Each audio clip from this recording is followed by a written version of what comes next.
I've become accustomed to the world. When I want to go this way and I want to do this thing, I just do it. I've become accustomed to my ways. Yeah. This church recognized the practical guidance that they were receiving from James.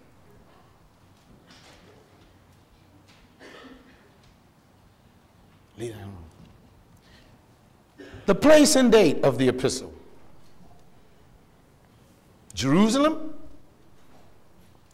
Why do we know that it was written from there? Because that's where James lived. He lived in Jerusalem.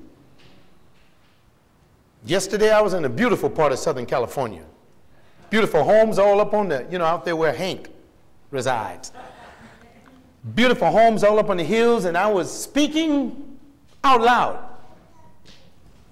Guess what I said? Eddie, I said, if I was smart, my wife and I would have us a beautiful house on these hills.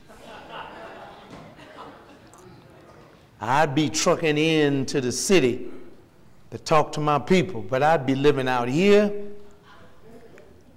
We'd have us a jacuzzi, a swimming pool, and all the niceties of life. I'd have my Lexus with the sunroof on it, and come in and bring my little itty-bitty sermon and have the church packed. One Bible study a week. But no, I request to live in Jerusalem with the people. I'm going to live in Jerusalem like James because I love being amongst the people. Too many of our pastors today have removed themselves from Jerusalem. That's what I like about him. He had a residence in Jerusalem. One can tell from the climate of the letter that James was in contact with those relative conditions of Palestine. He talks about it. The time of the writing was between the last quarter of the 1st century and the middle of the 2nd century, about AD 50, an earlier letter in terms of the New Testament writings. In other words, this was one of the first that was penned that the church said, hey, listen, let's pay attention to this pen. The theme of the book? It's in verse 1. It's right there in front of your face. And I'm going to turn on back to it. James, a bondservant of the Lord Jesus Christ, and to the 12 tribes who are dispersed, greetings. He plunges right into the theme of the book, seen as you read down in verses 2 and 3. This is the theme of the whole book. Check it out with me. Hey, Christians, consider it joy, my brethren, when you encounter various trials, knowing that the testing of your faith produces endurance, or patience.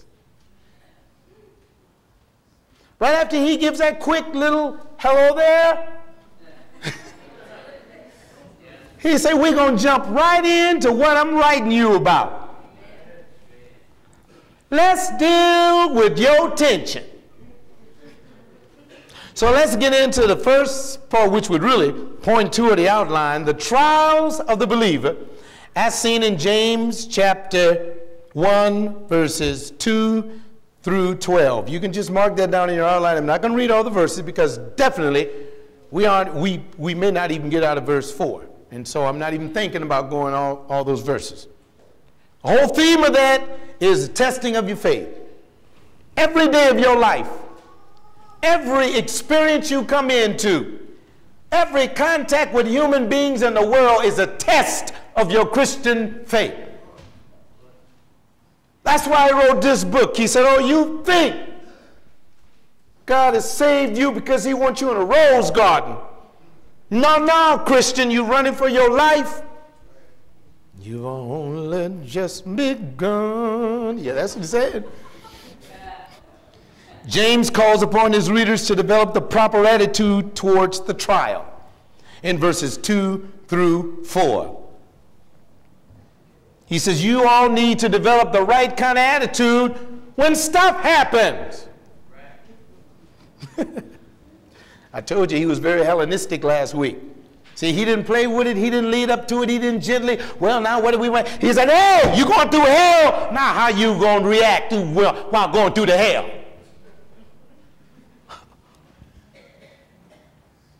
He urges his readers to assume a joyful attitude amid their trials. The attitude is commanded in verse 2. Consider it all joy. Man, he ain't asking. He's not begging. He's saying, are you going through some difficulty? You consider this thing that you're going through happiness. Now let's get into this. Let's define the terms. Since we're going to do biblical exegesis on every word in the whole book, let's define the terms. Consider it, he was saying, pure joy. This is an attitude that he's calling for. Whatever you're going through, you ain't got no money, pure joy. You're going through trial and tribulation, pure joy. Consider it wonderful.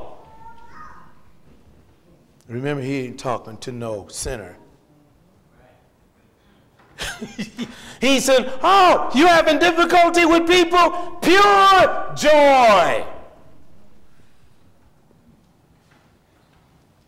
It's in the aorist imperative, in the language conveying a sense of urgency, while the tense points to a definite action. Consider it urgently as happiness. You can't do that. You got a problem. A dear friend of mine called me, and he said, I know you're saddened. I said, you don't know me. Life is joy. Joy. Oh, I cry. But it's joy to cry. See, I got to look at this. John, are you happy? Yes. Why? Because he told me that it's in the imperative. Take it as joy.